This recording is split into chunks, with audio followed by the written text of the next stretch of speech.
தலைமைச் செயலகத்துல மனிதவள மேலாண்மை துறையில ஒரு 500க்கும் மேற்பட்ட பணியாளர்கள் இருக்காங்க. அவர்களுக்கு வரக்கூடிய 1ஆம் தேதி முதல் பயோமெட்ரிக் என்பது நடைமுறைக்கு வருகிறது அப்படிங்கிறதா இதனுடைய அறிவிப்பாக இருக்கிறது.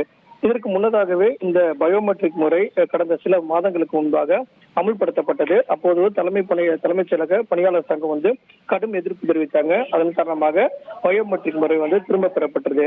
காரணம் என்னவென்றால் பயோமெட்ரிக் முறை அமுல்படுத்தினால் பணியாளர்கள் எப்போது வருகிறார்கள், எந்த நேரத்தில் அவங்களுடைய இன் டைம் அவுட் டைம் எல்லாம் அப்படிங்கறதெல்லாம் பதிவு செய்யப்படும். இது மூலமாக எளிதில் அவர்கள் எப்போது வருகை தந்தாங்க அப்படிங்கறத ஃபேஸ் ரெகனைசேஷன் அப்படிங்கிற ஐடி மூலமாகவே அதை பதிவு செய்யப்படும். இதன் காரணமாக அவங்க பயோமெட்ரிக் முறை மூலமாக அமுல்படுத்தினால் பணியாளர்களுக்கு சிக்கல் ஏற்படக்கூடிய வாய்ப்பு இருக்கிறதாக பணியாளர்கள் அதுக்கு எதிர்ப்பு தெரிவித்தாங்க.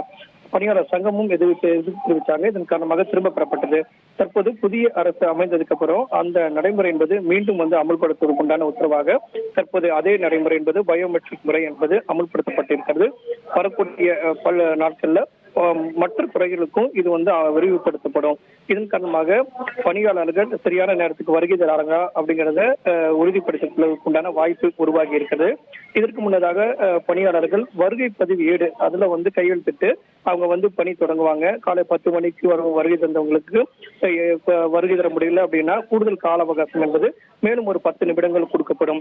10 மணி முதல் 10 மணி வரை அவர்களுக்கு அந்த வருகை பதிவேட்டில் கையெழுத்திடுவதற்கான வாய்ப்பு வழங்கப்பட்டது. அதற்கு பிறகு அந்த வருகை பதிவேடு அனைத்துமே தலைமைச் செயலாளர் அல்லது மனிதவள மேலாண்மை துறைக்கு எடுத்து செல்லப்படும். இதன் காரணமாக எவ்வளவு பேர் அந்த நாள்தோறும் தலைமைச் செயலகத்தை பணிக்கு வந்திருக்காங்க அப்படிங்கறது எல்லாம் அந்த வருகை பதிவேடு மூலமாகத்தான் உறுதிப்படுத்திக் கொள்ள முடியும். ஆனால் இந்த பயோமெட்ரிக் முறை முதல் முறையாக மனிதவள மேலாண்மை துறை மூலமாக அந்த துறைக்கான அமல்படுத்தக்கூடிய நடவடிக்கையில துறை செயலாளர்கள் அந்த துறையினுடைய அமைச்சர்களுடைய உத்தரவின் பேரில் இது பிறப்பிக்கப்பட்டிருக்கிறது.